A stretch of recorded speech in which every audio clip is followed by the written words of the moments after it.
You're muted. What's up, guys? It's your boy Jim Rat Crypto. How's the audio? Thank you.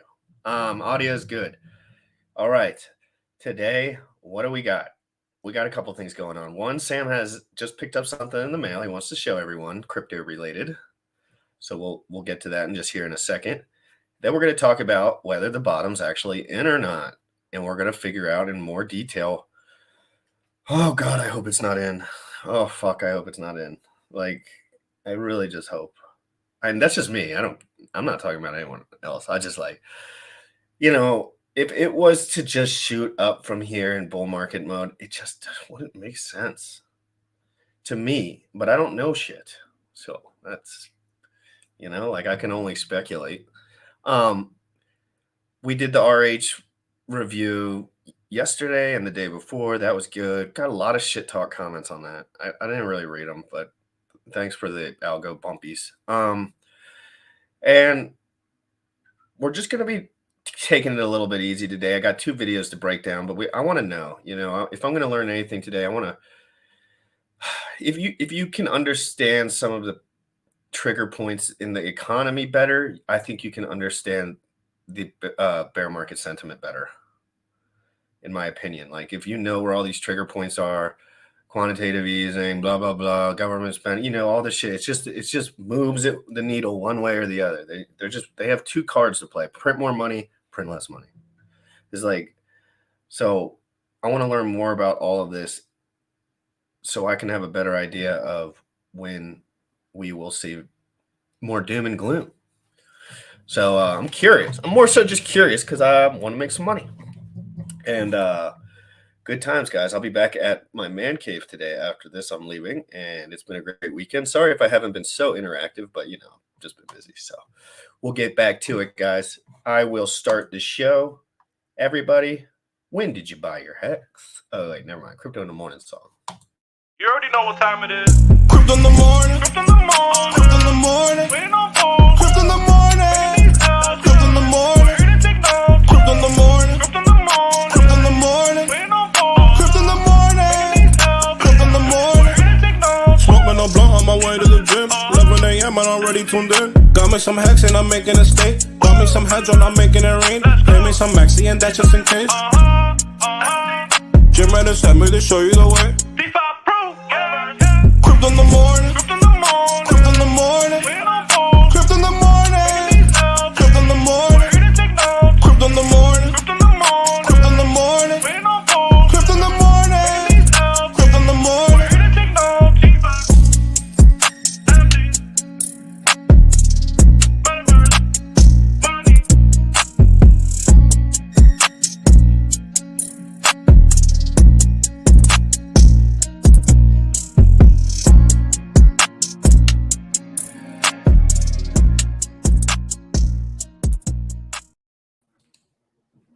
What's up, everybody? I hope everybody is creating an amazing weekend. I was just doing a little bit of research in the background. I just received this is a crypto tag. So if you're using a hardware wallet, or if you plan on having a bunch of money in crypto, one way to protect your seed phrase, right? If you write it on a piece of paper, cool. And what happens if this gets damaged, or if somebody finds this, right? Or basically it just gets damaged is the biggest thing there. Well, this crypto tag, I just got in the other day. I wouldn't probably purchase this specific one again, just because I think there's other options for a fraction of the price, but very nice packaging, heavy box here.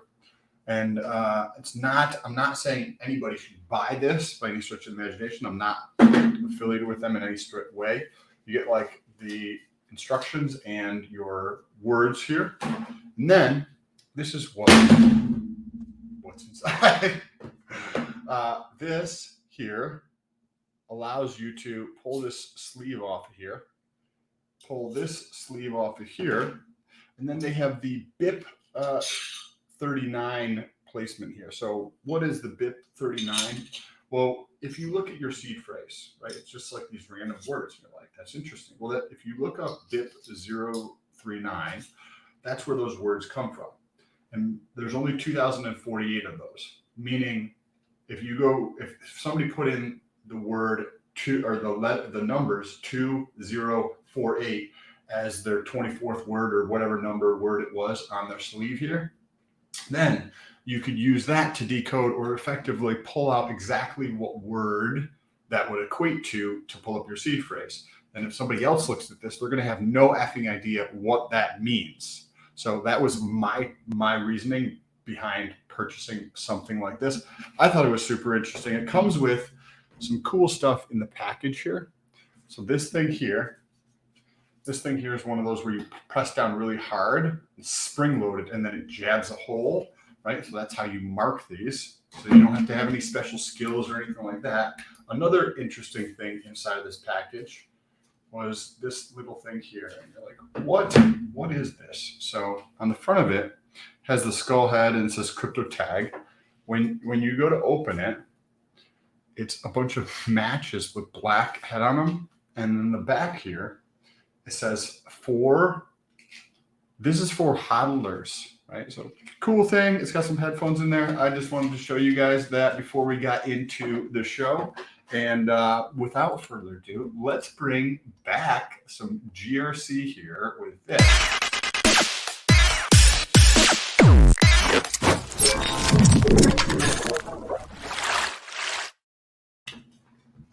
Very nice value add. Very nice. Nice quick little value add for you guys that want to amp your security up. We're gonna get straight into a video here. It's called it's from a woman. It was the most popular video from the day tag of crypto news, and so I usually just watch 3 or 4 of the crypto news videos, check out which one I like the most. And this one, it's basically like legacy finance talk the whole time. And that's probably what I need to be listening to a little bit more, in my opinion, because I get confused because the verbiage is different. And it's, they'll make 100 definitions for one word and then make a fucking report that has 11 different fucking subunits that are spread out and they should be together. And then the whole words don't make sense to me anymore. So let's get into it so I can learn. Everyone just remember, I'm in a learning phase of all of this shit. I don't care what you fucking think about me. I do not care what the fuck you think about anything that I say. And if you listen to me, you're a fucking asshole. Okay? Shut up in the comments, please. Like, I'm just trying to learn. That perpetually, that's what the game is, right? I'm not telling anyone what to do, bro. I'm not better than Richard. I'm not better than anyone. I'm speaking about crypto online. Just listen or fuck off. So you want to touch on this comment here? We have somebody on vacation, so Bullish is actually going to be back, I think, this coming week. When he's coming back today from Colombia, but like his travel day is wild. So basically, I have to wait for Bullish to get back and that'll be this week. 3 fitness challenge episodes in a row. I'm kind of just shutting my mouth about it because I don't, Bullish isn't back yet. And I'm on vacation. Effectively, he has access to everything that we don't have access to, so we can't really talk about it. Yeah. Well, call it what it is.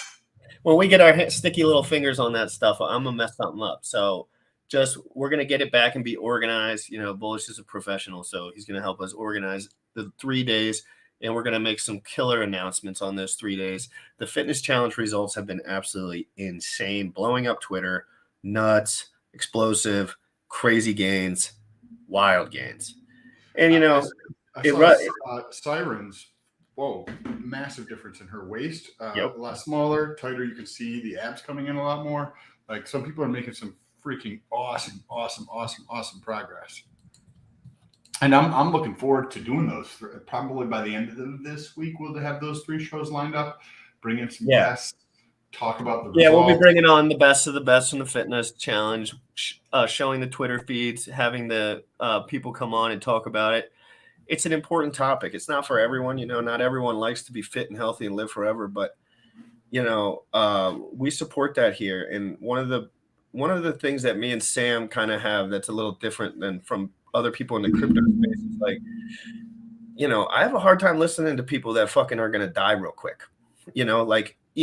For people that aren't proactive about their health, for people that aren't proactive about their blood work, for people that aren't proactive about their life, but I know what it's like to be obsessed with something, right?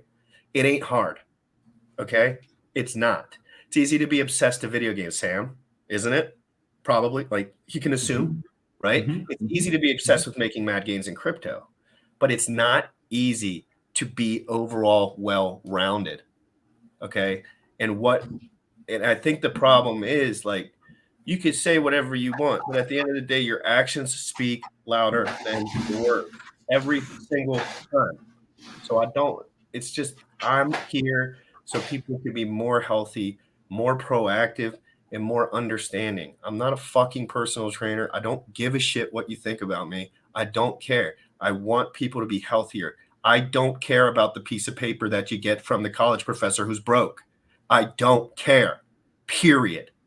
So shut the fuck up. It's annoying. It's so annoying because people are like, Jim Rat's faking this, Jim Rat's faking that. I'm like, I'm the most transparent dude. I literally tell y'all doing roids, fucking tell y'all everything. Told y'all I was a drug addict. Told y'all everything.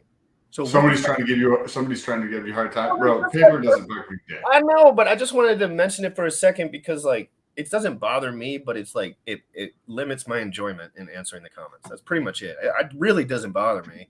But at the negative, I just want it to be more positive, right? It's like this is for learning. This is for fun. This is for being better for free. It's like it doesn't have to do anything with me thinking I'm smarter than anyone or better than anyone. I'm not. I haven't done shit.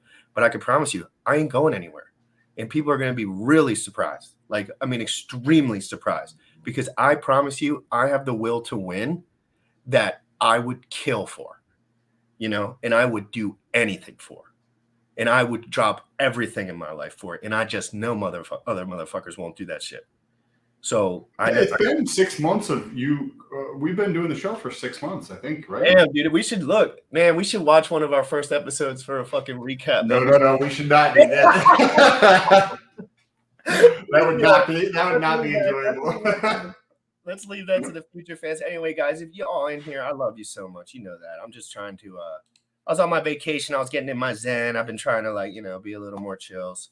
So let's get into this video, guys. I skipped through the first 2 minutes because her shills to me are useless. And but she's awesome. I'm not going to beat around the bush. Like I think she does a great job. And I want you interjecting on this one because this is going to be more your speed. Wait, this will be good. For corporate profits. Big short investor Michael Burry warned Tuesday that rosy corporate earnings reports in the coming days may be the last positive results for some time as the U.S. economy teeters on the brink of recession. Earlier this month, Burry warned that various debilitating factors, including geopolitical tensions, labor shortages, and supply chain difficulties, would raise long-term inflation's floor. Inflation hit 9.1% in June, well above the Fed's 2% target. Burry asserted on July 1st that a lengthy market sell-off in response to tighter monetary conditions was maybe halfway over. And here's a rather ominous tweet summarizing his overall sentiment on the current state of affairs. Transitory? No. Peak? No. To the moon? If you mean a cold, dark place. Sweet. So there are 3 key elements of Burry's macro outlook we will dive into. The bullwhip effect, investments he's... Hey, does anyone know how I can make my screen like hers when I do a solo stream? I know Bullish knows, but is it easy? Like, it looks so nice. I'll get back. That setup bullish looks on, great. in investments he's bearish on. This looks... I Yeah, saw I saw this. this. I have a katana sword in the other room, and I'm like, the things in her background on her left. I mean, on my left. Looks like a sword, and I was like, oh, I should put a katana sword up here in the wall here and put a light behind it. That would look dope. Yeah, and then you can do that whole thing where you like make the room like a nice color, and then you just like blur out the background so you can still kind of see everything, but like you can't like see all your shit. And then it puts more, you know, she has double back focused on her face, which is great. What up, Bully? Good morning, guys. Good morning. Biceps for Bullish in the chat. Bullish is in another part of the world. Hope you're enjoying your vacation, brother. Yeah. Yep, I'm in Colombia. I left this wedding like at 5 a.m. I'm like completely hungover, but feels good waking up and seeing you guys streaming. Yes. Let's go. Great to see Sweet. you. Well, we're gonna have Bullish on this week to give an update exactly on what days we're targeting for the Crypto Fitness Challenge update. and maybe some of the guests that we're going to have on, we'll have more of those details. You're going to be back maybe on Tuesday or something? I fly out tonight, so I'll be ready to go tomorrow. Okay, perfect. Looking forward to it. Excited to have Bullish back in the office. Can't lie to anyone. I'm excited too. I've been having anxiety this whole week, like missing out on stuff. I missed out on like legendary Pokegons and all kinds of stuff. I'm like, fuck. Yeah, the crypto thing can be hard when you leave the crib because you got to either bring or leave your shit. And most people in Colombia probably do the leave. I'm over here trying to mint Pokegons with like shitty ass internet. One of a kind. But yeah, I didn't mean to bum rush your head. You asked a question about solo crop something. What was it? No, so you see how this girl's video is, Bully? Like, and I know this is not hard to do, and she probably has a way better camera than me, but like how the background is so like unfocused, but her face is like mega focused. Yeah, that's definitely the camera. Yeah, I want that. Like, this video is very popular, and I think a large amount of the reason why is because her quality and the music in the background is so good. Well, yeah, we're upgrading our production. When I get back, we're doing a lot of things. And I'm just learning, right? Like, this is all just me. Yeah, we're updating production. We're launching a merch store. We're gonna launch a new crypto fitness challenge. We're doing all that stuff. It's gonna be great, Bullish. We're gonna get back to the video. Thank you so much for popping in. Yeah, thank you, brother. Good to see you. Good to hear your voice. I'm looking forward to you coming back, dude. Safe travel, man. I'll be in the background. Sweet. Explore how we can potentially apply this information to crypto investments. The bullwhip effect. When cracking a whip, it begins with a flick of the wrist, which causes waves of the whip to increase in size, compressing in force until snapping at the end. During the pandemic, we experienced massive supply chain disruptions while consumer demand was high. And there are 4 major components of the supply chain: consumers like you and I, retailers like Walmart and Target, wholesalers like Cisco and Costco, and finally, manufacturers, which are typically where everything originates, and most manufacturing operations are located in China. So let's imagine consumer demand is the initial flick of the wrist that creates the bullwhip effect. And let's imagine retailers, wholesalers, and manufacturers are waves within the whip action that increase in size. And this is like right up your alley, right, Sam? Like, I mean, a lot of this.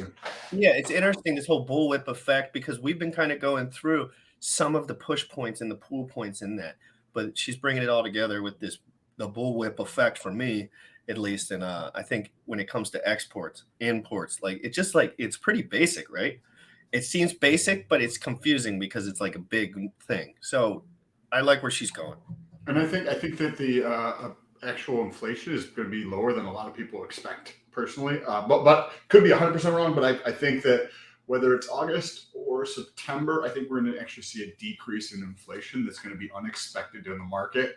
And that unexpected decrease in inflation is where there could be opportunity there. Keep up all the good work. The Lord is aware of all of us who are fighting evil, and we shall win in the end. God bless. I agree. Let's get back to it. I agree that I don't, I'm not like super gaudy, but like I do believe in like the positive effect of like trying to just do positive things all the time, and that being like compoundingly beneficial to my life. But you have to open yourself up to that feeling, or for a lot of people that would be God, and for a lot of people that would just be like me really being honest with myself and really just sitting there with myself and making sure I'm proud of myself. Like I'm proud of myself for what I'm doing, and that's usually the biggest part for me. But I totally, like, I've been through the God thing myself for years, and it's important to me in a way. Size and force. Cool.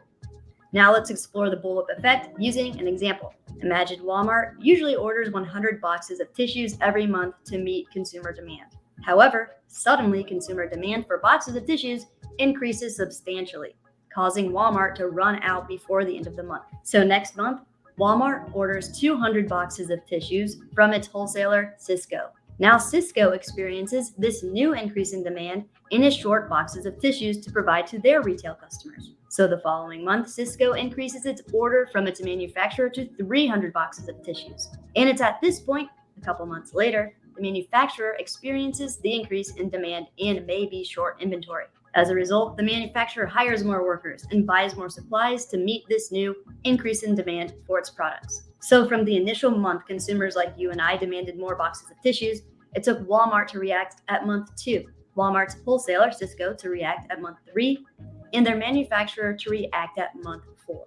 Not to mention the increased hiring and ordering of supplies by manufacturers a couple months after that. This phenomenon of delay and increased demand throughout supply chains is known as the bullwhip effect. Underlying the bullwhip effect that started during the pandemic was lots and lots of money printing, consumer demand increasing, and this resulted initially in supply shortages. And now that the money printer is reversing, consumer demand is dropping, and the delay in supply increases are now catching up to past demand. Inventory is high for retailers, wholesalers, and manufacturers. Meanwhile, no one's buying. This means corporations aren't. Pause it right there for a second. And in order to push products, So she just mentioned this is what I'm talking about for inflation. One of the things, right? So she just mentioned inventory is high, right? Because the money printer has stopped. So the Fed is tightening policy, right? They're not printing money. That's why they're raising interest rates. And so inventory, consumer demand is coming down. What is consumer demand? It's just people fucking spending money, right? People are spending less money on dumb shit, and they're like, okay, I need to buy food and gas, right? So Yeah, and I was telling you this in real time, like unaware, kind of, but like yep, correct. I could Yes. feel it. I could feel the movement. I was like, I'm not leaving my house as much. The ROI is not there. The ROI is not there. I'm only driving to the gym. I'm only going back from the gym. I'm only getting coffee from my machine rather than from the stores, for examples. I'm only doing that, and it happens quick because I spend a lot. Like I'm not shy. I'm very not shy about spending some of my money to get something done. And right now I'm in a complete moment of like chill, and it's been very beneficial to my economics. Yeah.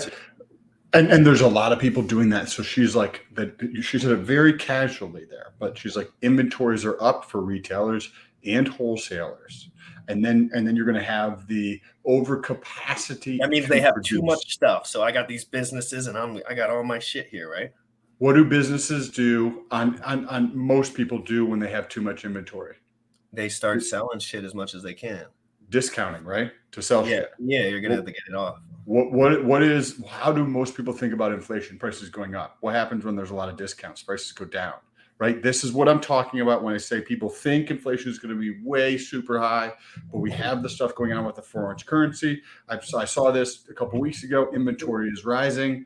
Like I don't see inventory sustaining at this level for a long period of time, whether it's going to be in August or September or October. I think inventory is going to come. I think the Fed by the end of the year is actually going to turn back to expansionary policy personally. But I just wanted to highlight that there for a second. Rip City, tell me about it, bro. I haven't worked in 2 months. Recovering from triple bypass here. Wow. Hey, hope you need any help or anything that you'd like to talk about. I mean, I'm not a doctor, of course, but if you just want to chit chat ever about some stuff, Sam could probably help you, or we could look up some blood work stuff. But again, you might have, well, that's a big surgery, so I'm sure you've looked into many a thing. Hey, prayers to you, bro. That's pretty wild, man. I've never dealt with anything of the sort. So prayers to you, bro. Let's get back to the show. Thank you for always being in here, and your comments are always incredibly nice. Need to cut prices, which results in less profit. This also results in companies laying off workers and cutting salaries. And the decrease in prices across the board and decrease in corporate profits in the past during the pandemic and could again in the future cause the Federal Reserve to start printing money again via quantitative easing, which is what started this whole inflation disaster in the first place when they attempted to stimulate the economy during the onset of the pandemic. You want to add something? I didn't watch this, and she literally just said what I said before. I know. This is why I knew you would connect well with this information, because it's pretty straight up, and with this information, it's rarely straight up. Like it's rarely like she's being very casual, like and saying something like there's a lot of supply, maybe not explaining it as well, but she's moving through all of the information in a very graceful way. And I think she's just doing a good job. But anytime you want to stop, please do, because your insight's great on these. So the bullwhip effect is one part of the vicious cycle we are experiencing. Quantitative easing, or QE, caused an increase in consumer demand, which caused a supply shortage. And then quantitative tightening, or QT, was followed by the bullwhip effect, which could lead back full circle again to quantitative easing, or QE. Based on this cycle, Michael Burry's short-term macroeconomic thesis is that inflation will continue to accelerate in this cyclical manner across the whole economy. And across the whole economy, or QE. For people that don't know, including myself, let's just explain this little circle here. So basically, where does this all start, Sam? Like, when does it start? Like, when does the debt? Okay, so you too much economic mass. Okay, now we're ready to switch up. Does it just start with the quantitative easing? Like, do they where does the economic boiling point start?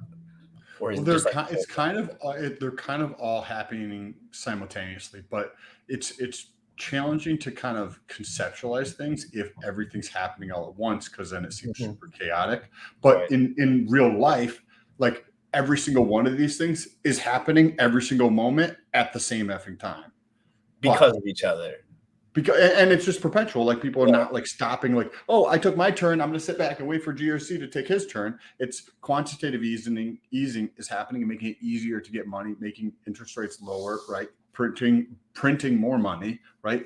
When consumers feel more confident in what they're doing, they're going to spend more money. Right now we have a lot of uncertainty, so consumer demand is coming down, right? They're not printing, they're trying to print more and more money, right? So that if people feel more confident and there's more money in people's hands, they spend it, right? Most people on average don't invest it. They're just going to go through and spend that money. And it takes a very smart, someone who knows legacy finance, which takes time. You know, it kind of is like the 5% of people will make it out of this because they can learn like what the fuck is going on in time. But if you're not proactively learning this, you can't learn it in time, because in time is the people that are paying attention and the people that have experienced this already, the people that already have economic mass in place. So that's why they say, like, wait for the next bull cycle. You know, you can't really beat the next bull cycle, but you can just prepare and you can just know where to move your funds. But this is just, we're just going through this, guys. This is this is years and years and years and years of economic, stress that probably boiling up right now. But again, there are people that think that we really can't boil down too far because they can just like fucking do whatever they want now. So that's like the one thing that I don't know about. And like, I don't know, like, where's that variability factor? Like, if you look at cycles in the US, we've had a cycle, like a boom bust type of cycle where there's economic growth and then there's a contraction and then there's economic growth and then there's contraction. And if you look at the entirety of the tracking of this, it happens around every 5 to 8 years where we have this up and then down cycle, right? Well, if you look at the entire history of tracking this is the currently where we exactly are right now is the longest time ever recorded where we have not had a recession. Like, this thing is so overdue, and because of the printing and trying to prop it up to make it look like it wasn't, right? We had 2008, right? And they're propping it up then. And then it's been 14 effing years later, and they keep just printing more money to try to prop up this broken system that needs a correction. Right? And when they print out that money, where does it go, guys? It goes to rich people. Like, the money goes to people that are going to buy all the single family homes. Like, they're going to buy everything because it's nothing to them. It's nothing.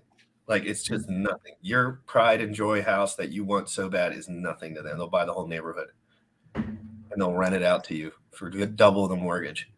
And that is problematic. Like, I see that as being extremely problematic. Like, it's just like a VC land now, It's like you don't buy houses against the people in your neighborhood anymore. You buy it against the company that wants to buy the house.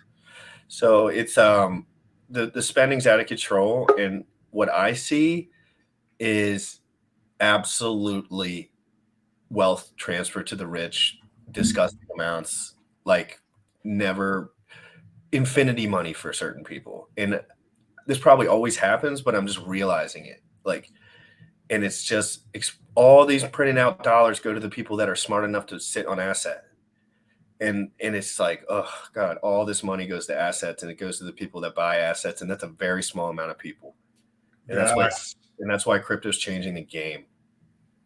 Because now you can, like, as the rest of the world transitions into crypto, if you just have a tiny small bag and over, say, the course of, say, 5 years, take a very relative, I'm going to say very long time, but this is just relative to crypto, right? 5 years is not long at all, but relative to crypto, 5 years is eternity, right? Like, if you put yourself back in 2016-ish, like, it was a different world, right? Completely different world. So 5 years in crypto is an eternity. If you have a tiny piece of the pie in crypto, and in 5 years, you have maybe potentially two more bull runs, and you've had 1,000x on your shit. Like, $1,000 turns into $1 million, right? Like, you can save yourself, because as an individual, you don't need that much to be happy. Like, you just don't. And I know that's where most people are probably at. They just want to be comfortable enough where they can take care of their families and go on a wherever they want when they're chilling. So, it's important to realize how, when someone tells you, or if I ever mention that I think you should invest in crypto, I don't think you should put that much money in. I think you'd be stupid for putting much money in, to be honest. But you got to start learning. It's just like a learning thing. And again, I'm so sick and tired of telling people that you actually have to learn shit to learn it, because it's a stupid, like, obvious thing, but it's so true. It's like, we're so programmed to listen to instruction. We're so programmed to listen to an authority on the news that's projecting the same exact message to every single person on the news, therefore making it not news. Like, it's not news anymore, like Bitfinesse with the $50 super chat, smart enough to sit on asset. I love the way this sounds. Well said. And that's true. Who's smart enough to sit on asset? Who's smart enough to sit on asset? I bought a house a few years back. I sat on it. I bought crypto. I'm sitting on it. Like, I'm doing everything that I say. Like, and I think the guys who sit on asset, they just win by default, because they just print money endlessly, and the asset goes up because the rich people buy it. So just be on that train. They can get most of it. Be on that train. Okay, so let's get back into this. This is incredible. Thank you so much for the $50 super chat. It very appreciated it. Thank you so much. Quantitative easing, or QE. Based on this cycle, Michael Burry's short-term macroeconomic thesis is that inflation will continue to accelerate in this cyclical manner across the whole economy. And across the whole economy, this largely affects input costs. What are input costs? Input costs is the amount of money needed to create products and render services. Types of input costs include materials, labor, fuel, and equipment. For example, for airline companies to render travel services, input costs include equipment like airplanes, fuel for the airplanes, and labor like pilots and mechanics. Or for restaurants, input costs include rent, food, and labor like chefs, waiters, and managers. And unfortunately, the bullwhip effect causes devastating increases in input costs. For airlines, they are enduring increased fuel prices due to geopolitical affairs, which causes increased ticket prices, resulting in lower demand and ultimately less profit. Bearish. All right, next let's explore which types of companies Michael Burry is bullish on in this macroeconomic environment and throughout this likely brutal recession. But first, a quick note about Afani. People have been losing tons of money from SIM swapping attacks, so as crypto investors, it's especially important to stay vigilant during these crazy times. Afani is a secure mobile phone service that guarantees 100% protection against SIM swapping, as well as fake towers, eavesdropping, location tracking, spam calls, spam texts, and malware. They are based in the United States, and if This is something I have never, ever once dived into in my life, and I don't know even if this is fucking related, but what is up with the spamming shit? I've never seen anything like it in my life. Is this something that's always existed, Sam, and I just was off the internet? So I just back in the day, the spam was, I think I have some on the desk. The spam was this garbage, right? It was this stuff. It was the stuff that comes in the mail. You know how many letters I get every day, like during the week, because I have a couple companies, and it's just spam. Like, people are trying to sell mortgage callers, dude. The mortgage callers, I don't answer my phone anymore, because it's like every number's unknown, and if someone calls me, they can just text me and say, like, hey, this is me. So I get mortgage calls every day, because I think you hit a certain premium on your mortgage and it like registers in a system somewhere, And then it's just like everyone calls you at the same time because they're like, oh, this dude can make some profit off of his thing, and then I can make some profit off of it. And then I tell them I have crypto asset, and they're like, literally every time I'm like, yeah, I don't, I'm, you know, like I play funny with them. They hate me, but love me. Yeah. Against SIM swapping, as well as fake towers, eavesdropping, location tracking, spam calls, spam texts, and malware. They are based in the United States, and if peace of mind knowing you will never become a victim of a SIM swap isn't amazing enough, if by some crazy chance you do become a victim of a SIM swap, your secure mobile service with Afani comes with $5 million worth of Get your ass out of here, girl. You make that money. Burry is bullish on throughout the rest of this bear market. Investments or businesses with high profit margins, major competitive advantages, huge cash positions, low valuations, and strong pricing power. So let's break down these 5 characteristics together. High profit margins. High profit margins include profitable businesses with low costs. Profitable tech companies like Google and Meta have little to no input costs. So unlike airlines that require lots of equipment and fuel that is ever increasing, their businesses operate largely on the internet and just require labor in computing or server space costs. Major competitive advantages. Major competitive advantages include companies that use differentiation strategies to earn profit and loyal customers. Corporations that operate more efficiently than competitors, foster customer relationships and loyalty at a much higher degree than competitors, or that have a truly superior product than the rest of the marketplace have a competitive advantage. Huge cash positions. Huge cash positions speaks for itself a bit in that companies that are flush with cash and liquidity have a lot more power to maneuver and survive through a brutal recession better than debt-ridden, cash-poor companies. Low valuations. Low valuations refers to companies that are currently undervalued in the market. An example of a company Michael Burry believes is undervalued is Warner Bros. Discovery, Inc. This company is a combination of Warner Media and Discovery, which created a media giant arguably at par with Disney and Netflix. However, since the deal was forged, the stock has fallen over 50%, and Burry views this as a deep discount from its true value, which means there is not much room for the price to fall, in his opinion.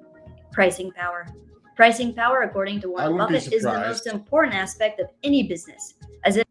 I wouldn't be surprised if depending on how deep or like how big of an impact the recession is, because we already have layoffs and all that kind of shit happening. We have inflation, right? All that kind of stuff. Well, I wouldn't be surprised if the automakers, right? The old school automakers there's a couple of them that don't make it out of this. Right, like I posted this on Twitter, and there was a lot of kids on there who were like, "Oh, this guy doesn't know what he's talking about," and they clearly don't understand what's happening. Yeah, those companies are wrecked, bro. I wouldn't even go near one of those fucking companies right Ford, now. GM, Toyota, like they're man. I'm going to Tesla or Honda, like the cheapest shit or like the cool shit. Like, you know what I mean? Like I'm doing one or the other, right? Like, so I'm either like I just bought my used car for $4,000, but like to be honest, I was either thinking of doing one or the other, like paying for a car that I would like to have or just waiting longer. And in the macro news just made me feel like waiting longer would have been a better play for me. So I totally. But with those companies, right? She's talking about, say, you know, cash rich companies that have a lot of cash on their balance sheet versus companies that have a lot of debt. Bars. You know what companies? Car companies. They have a boatload of debt, right? They have a shitload of debt. They have a fucking parking lot full of cars. Like and Ford and GM will like finance this stuff. And what happens when your debt goes to zero, meaning we're doing this transition, and they lock in the rate, right? What they'll do is you buy a Ford, you buy a Toyota, you buy a whatever vehicle, and they will have a financing arm at Toyota or at any of these companies that will finance your shit. Well, what happens? As we're in this transition period, we're switching from ICE vehicles, internal combustion engine vehicles, to EVs. So these companies, I see some of these companies not lasting it through this period. I've been saying this on YouTube for a couple of years at this point, because we're going through a recession. What happens during a recession? People buy fucking used cars. They don't buy new cars. The total quantity of cars decreases in terms of production. You have these companies that are highly leveraged on two fronts. leverage from a debt standpoint and leverage from an operational efficiency. So one way that you can make things like something that costs a lot of money. If you produce a lot of something and you have fixed costs, it's spread out over those costs. That's what operational efficiency is. These companies, when things come down, everything becomes more expensive because that fixed cost is now spread over. If you have $1,000 and you spread it over 10 things, it's $100 a pop. If you have 1,000 and now you spread it over 5 things, you have $200 per item, right? And this is what's happening as demand decreases. I mean, I wouldn't be surprised if one of them files bankruptcy. Definitely not bullish. I mean, for real, where's the fat coming from? Someone's got to lose, man. And these companies, like she just mentioned, they don't have customer relation. They don't have anything. They're horrible. I don't even have to go to them. I never even interact with them. I could just tell you because I just have interacted with enough, big companies in my life where no customer relation, no good product, all they have is, social consensus, really. Like that's all they have. They have the fact that people know that they exist. And that's the only thing. And hopefully one of them cars gets someone's eye and they're like, yeah, I like that fucking car. But guess what? No one has any money. No one wants any cars. My Civic that I bought for $24,000 a year ago that got wrecked in my driveway is worth $7,500 more than when I purchased it. And I had the insurance check and it didn't cover it. It didn't cover it. You couldn't get the car back. Would you buy a flip phone today? No, you'd stay with your smartphone. That's like that dichotomy that's happening that people don't understand. It's not that like the government's pushing people to fucking EVs. It's like we're switching from stupid cars to smart cars, ones that are connected to the internet, and they happen to be EVs. We're doing this from a flip phone that was not connected to the internet or barely connected to the internet to a smartphone that unlocked the capability of having the internet at your fingerprints at any moment. And we respect Steve Jobs like some sort of god. We already have the same thing going on with Elon Musk, but people just don't want to pretend it's not real. They want to pretend like he is not the polarizing. He is everything that anyone ever wanted in the leader of a company, in my opinion. I don't know him personally, but he seems like fucking God mode for most shit. And I'm just saying that the polarizing character is there. The product is there. The customer relation is there. They probably have a lot of fiat. Tesla is going to run the world. I don't even fucking have a Tesla or nothing. Bullish is here. No, Sam, smart connected cars will kill me and drive me off the road. Yeah. That's what they'll start saying. They're like, oh yeah, already, bro, already. It's so dumb. It's like, oh, the gun came out of my pocket and shot the guy right in the forehead. I didn't do it. I didn't do it. That ensures profit in spite of inflation and poor market conditions. Examples of companies that have strong pricing power include healthcare companies like Cigna that have large market share, strategic relationships, own valuable patents they control, and ultimately have the ability to raise prices whenever they want to almost whatever they want. Cool. So when applying these 5 characteristics from Michael Burry's investment preferences during a bear market to crypto, it puts a lot of things into perspective we've been discussing together on the channel. If you haven't yet, make sure to check out my bear market series, where we explore strategies like the importance of analyzing crypto projects as traditional business entities that need to produce valuable goods and services in order to generate sustainable cash flow over time. Characteristic 1, high profit margins. Crypto and blockchain technology is still quite new, and we are still working towards these projects becoming profitable entities. So for the time being, they are still more 69 million%, baby girl. 69 million%. Yeah, you slipped it. You slipped up for the first time 11 minutes in. But yeah, she's amazing. Everything she's saying is right on. But again, to say that crypto is non-profitable company, not really directly the correct terminology, in my opinion. More so, I think just like we were talking about Tesla, I think it's already done. It's already been done, and it's just going to adopt now. Because just like every idea we have, Sam, we know that there's guys doing it. So, and that's just clear, right? That's just it's not you don't have to be a scientist to realize like there's enough bodies here and there's mad gains. Like there's mad gains, like ridiculous mad gains, like 69 million%. And she just mentioned that it's not super profitable yet.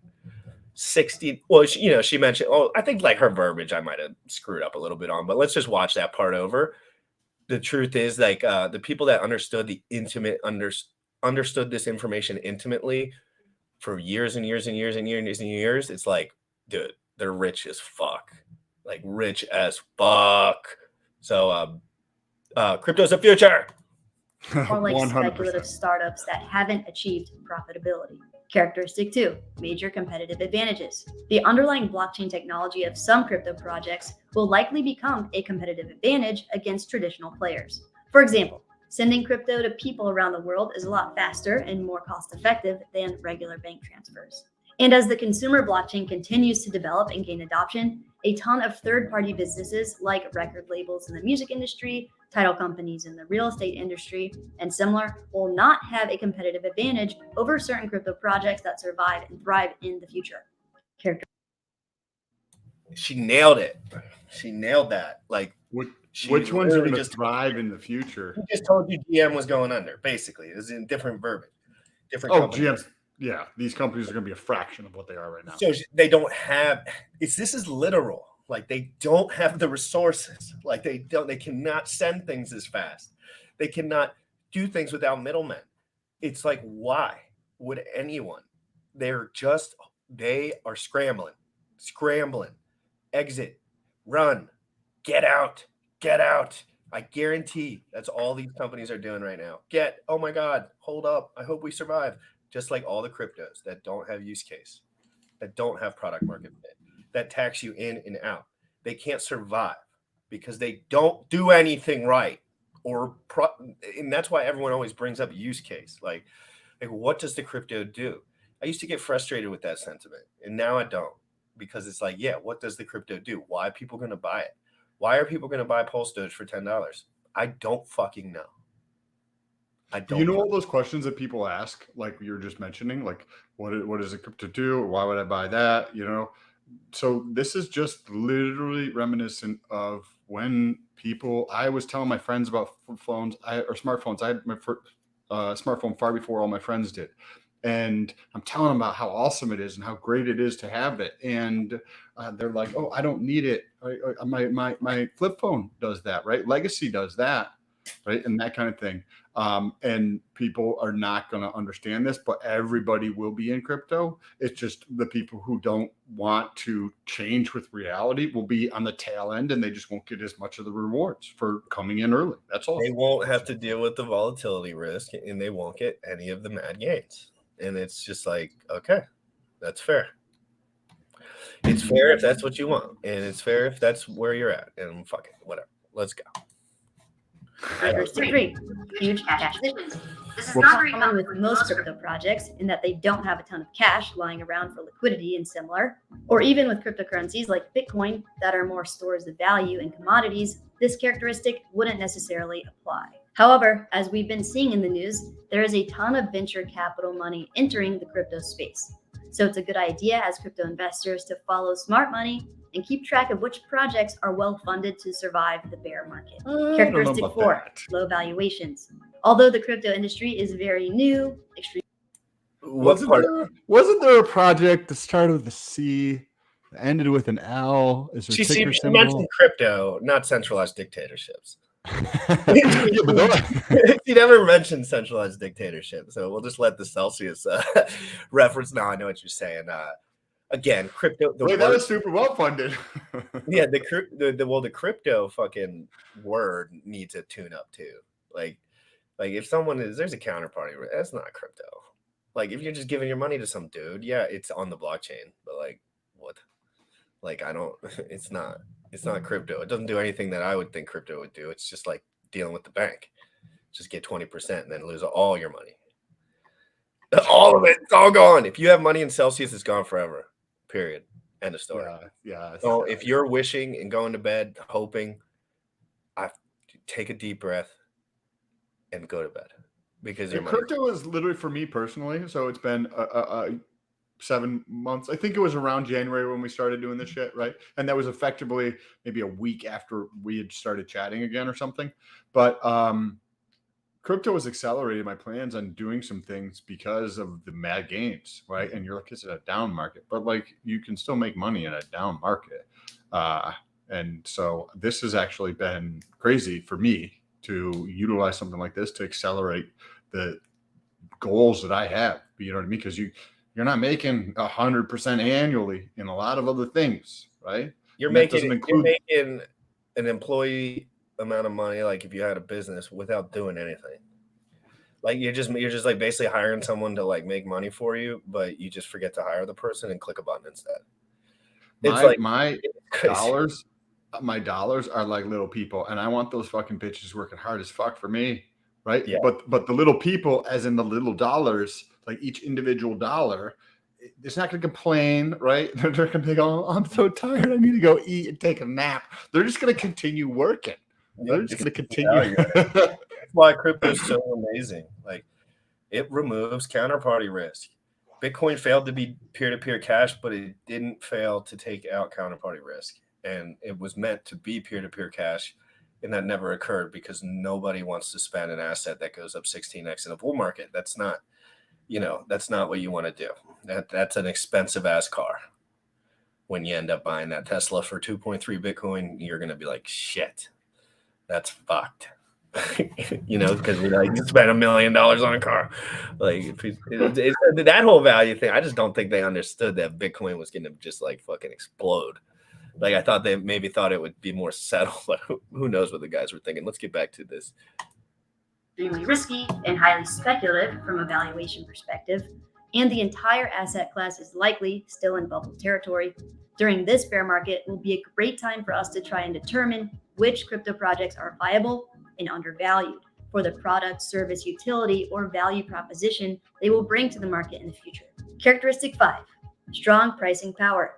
Yeah, this largely is non-existent in crypto. That is until these projects bring products, services, utility, or other value to the marketplace, where pricing power may become a variable for successful ventures. Nice. Next, let's wrap up with investments Michael Burry is bearish on throughout the rest of this bear market. Cash. Burry is bearish on holding a lot of cash as a strategy because he believes it will continue to lose value at a rapid pace due to inflation accelerating in the cyclical manner we discussed earlier. Along the same lines, Burry is also bearish on Forex. He concedes, sure, the US dollar is performing well, but only in relation to other currencies that are devaluing at a faster pace than the US dollar. Overall, the dollar is not actually getting stronger.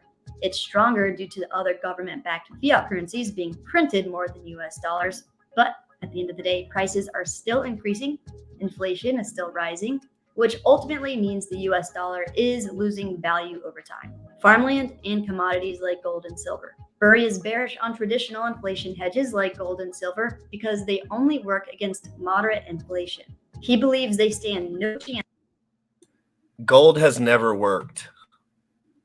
It never has worked to be a hedge against inflation. Inflation has always outpaced it, and it's up 2x in 20 years. So whatever, like the fact that people still think about buying gold, a ticket that represents gold that you can't get out, is stupid. And I'm sure you have to pay a fuck ton to get that shit out. I can only imagine. Oh, hey, I got to get the gold out, honey. Like, go call this person, spend $5,000 and get your 2x back from the last 20 years of gains, since the hedge on relative inflation. There's people who do hold gold, and it's when you try to like think about that and put yourself into those shoes. I better have $1 million. You're gonna want a lot, and then also like there's the storage cost of doing that, right? And then maybe like if you think about if crypto went away, I don't think it would, but I do think gold would still be there, right? Like if crypto died, I still think gold would still be around. Yeah, yeah, but I don't think take it out. And how can you can't take it all out? Well, you can buy gold, and then you can pay to have it stored at a place. so that you're not, you know what I mean? Like you could do that if you really wanted to. There's like places that store your gold for you that you have access to, kind of like a bank, but for gold. But yeah, it's a cost. You got to pay for that shit. I know it's just middleman. And it's like not providing you any value, right? I mean, I don't know. You're like, I got agree. this thing that might survive until I'm dead. That's pretty much it. Like, it's probably gonna survive until I'm dead and not like get dramatically ruined, but get ruined. Yes. I mean, what do we have to Did China switch to gold? I know Russia did, but I don't know if China did, or if they did. I did not see, and I'd love to see. That would be interesting. That's big news. Oh, sorry. Go ahead. Let's get back into it.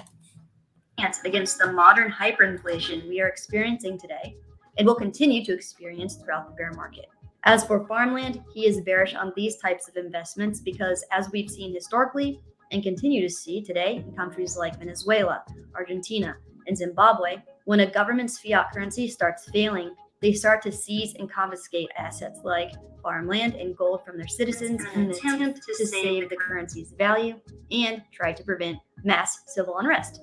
Most stocks and corporate bonds. Burry is bearish. So they knock on your door and steal your assets to level down the distress of the citizens. Makes sense. Bro, the governments do this all the time. Yeah, People no, think yeah, I it's see it now, man. I see it now, man. Canada. It's crazy, but isn't that so crazy to hear those words? Yeah, the Out of government's this fucking young up. lady's mouth. Yeah, like this is out of this young lady's mouth, not our gym rat butts. Like it seems a lot different when she says it because she's like, a nice little girl. It's like, it's true, man. It's not, mom, dad, you watching? They'll knock you on your fucking door. They'll steal And your steal shit. your assets if this gets bad enough. I repeat, they will steal your assets if this gets bad enough. Listen to the young lady, mom, not me. Look at her. She's nice. She's friendly. Look at her. You'd love to go out to Home Goods with her. And she said it, not me. On most corporations because he believes the traditional financial infrastructure will fall apart over the course of this recession. And unlike the last recession, due to the current political climate, governments will not be able to bail out companies like they did in 2008. The idea has been tossed around that Burry may be buying credit default swaps on corporate bonds. In the last recession, Burry bought credit default swaps against mortgages and financial institutions, which is what he is most famously known for. Credit default swaps are like insurance. So a credit default swap on a corporate bond would be insurance that protects bondholders if the corporation goes into default and is unable to pay the bond. And last but not least, Burry is bearish on Bitcoin and crypto. However, he doesn't really single crypto out and concedes that it is largely unknown since it's a new asset class and because everything has gone up since the money printer started printing. A clip from this article reads, he has previously diagnosed the run-up in asset prices as the greatest speculative bubble of all time in all things, and warned retail buyers of meme stocks and crypto they were facing the mother of all crashes. I mean, I kind of agree. Like, if you look at the large percentage, like the problem with the financial guys is that they can always bring up that 99% of crypto is like, they can just like, you can wiggle around the truth by just saying like, it is the biggest speculative bubble of all time. Like it definitely is. Yeah. But at the same time, that's just verbiage to like make you confused. Like, it's a speculative bubble just because people are buying it and they don't necessarily know why, I feel like a lot of the time, but they know kind of why. I think the crypto community is kind of catching up. But again, if it was just Bitcoin, Hex, Ethereum, and like a couple others, it would be a different conversation. But you look at the top 10 and it's so easy for them just to be like, oh, here's Dogcoin. Oh, here's Sheepcoin. Like, let's just, it is a speculative bubble, but then there's hexes. Then there's new technologies these people don't know about. It's just the way it is. It's too new. 100,000 stakers. This dude's probably one of the richest dudes in the world. Like, he doesn't know, I would assume. So let's move on. After this video, we're getting off, and there's just 1 minute left, and I'm going to head back to my quarters. Again, he has predicted that we are at the halfway point of this bear market with a quick and painful drop ahead. So we shall see. What does this mean for us? Well, as we've been discussing together on the channel for several months now, we should have deeper and further conviction in our game plan to focus on increasing our income and cash flow and building our personal brand to prepare for mass adoption of the consumer blockchain. And if you don't know what I mean by that, check out my video explaining how we can position ourselves for freedom in the new world by clicking on the link above. Awesome. Thank you so much for taking the time to watch this video. If you enjoyed it, please make sure. There we go. That was good. That was a great video. We can wrap things up. I think this is interesting. I would love to be correct, where I think a lot of people, including her, people in the financial media, see inflation continuing, and I don't see inflation continuing to rise. I think inflation is actually going to potentially drop over the before the end of the year, and I think we could see quantitative easing again, right? Printing more money before the end of the year. But you want to play this video quick before we take it out of here? Here's a 2-minute video, and then right when the video's over, I'm going to just pop us out. This is what Bullish sent me in the private. I think it's about China. Dope. There's no sound on it though. Putin and China just did the unthinkable, and the West is in big trouble. The alliance between Russia and China is awesome. I mean, awesome in a dramatic shift of the entire world economic order kind of way. What happened this week is absolutely groundbreaking and was probably the biggest story of the last 30 years, but it hardly got any news coverage at all. Seriously, one of the most important stories of our lifetime happened this week, and almost no one covered it. Russia joined forces with China to create their own new reserve currency. Officially. Yes, it's happening, guys. This means that the new reserve currency won't be the US dollar. This new currency will be based on rare earth minerals, guys. I've been saying this for a while, and that's why I'm personally investing in them, okay? Russia and China are moving their currency to gold, silver, uranium, nickel, copper, real, tangible things, guys. This means that Russia and China are tying their country's fortunes to minerals that they bring out of the ground and then sell to the rest of the world. Just look at how Russia started stockpiling gold over the last 20 years. While the United States went further and further into debt and printing money. Just look at this chart. This is gold. Astonishing. And this was all happening right out there in the open. Here was a headline 2 years before the war with Ukraine broke out. China and Russia ditched dollar and moved toward financial alliance. Yeah, and everyone else was ignoring it. We've had some recent dollar strengthening a little bit, but that's peanuts compared to what's actually happening. Because these BRICS nations have been in the midst of a 20-year plan to de-dollarize. De-dollarize. Even before the Ukraine conflict started, both China and Russia were stockpiling gold and working on denominating transactions outside of the United States dollar. It was another secret that was all right there out in the open for anyone to pay attention to. This is a massive challenge to the US dollar, which isn't based on gold or anything. It's actually based on debt. Yes, the US dollar is a debt-based currency. And the United States is $30 trillion in debt. China and Russia are sitting on mountains of minerals that the United States and Europe are clamoring for. Frankly, they're begging for them. This is interesting. I did see some headlines on this stuff. I don't think China's fully backed their currency by gold like Russia has at the moment, but they're coming together in, like, I think it's Brazil, Africa, India, China, and Russia. They're trying anything they can, but social consensus will win again, hopefully, in the United States. Well, it's going to be a turbulent time in the U.S. over the next 10 years. Yes, I 100% agree with that, and it's due. We are due for turbulence. So let's see how the U.S. stands up. Hopefully we can get old bag of shit Biden out of there and just move on, because that piece of shit has done nothing but be a cancerous, horrible fucking being in this government, or more like a puppet, because he's not even alive. Yeah, we need a lot less government. We need a fraction of the government we have, and we need a lot less spending. Otherwise, we're, you know what I mean. There's no stopping what's happening, right? We're just going to watch this slow train wreck, and then there's going to be headline after headline as this train wreck continues to happen with the dollar. It's just what's going to happen.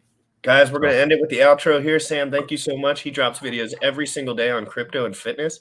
Guys, check him out at Sam Stolt. You got me, Jim Rat Crypto. Make sure you smash the like. I'm here every single day at 11 a.m. Eastern. Hey, maybe when I get home, I'll get a little pop of energy and hop on, because I'll be back in my quarters. Guys, anyway, I'm going to get packed up here and leave. I will see everyone tomorrow or later tonight. Have a wonderful day. Buy your Hex, guys. I'm telling you, it's a really good asset. It really is decentralized, and I think it's going to do really good in the next bull run. So everybody have a great day. Young folks, you dripping on them motherfucker. Richard Heart. Richard Heart. Bought my Hex from the fucking start. Point one every day we mark. Bought my Hex from the fucking start. Sacrificing all this bread like I'm Richard Hart. Got paid on big payday and I had a hairy start. Now I'm checking on my pulse just to check my heart. Bought my Hex from the fucking start. Sacrificing all this bread like I'm Richard Hart. Got paid on big payday and I had a hairy start.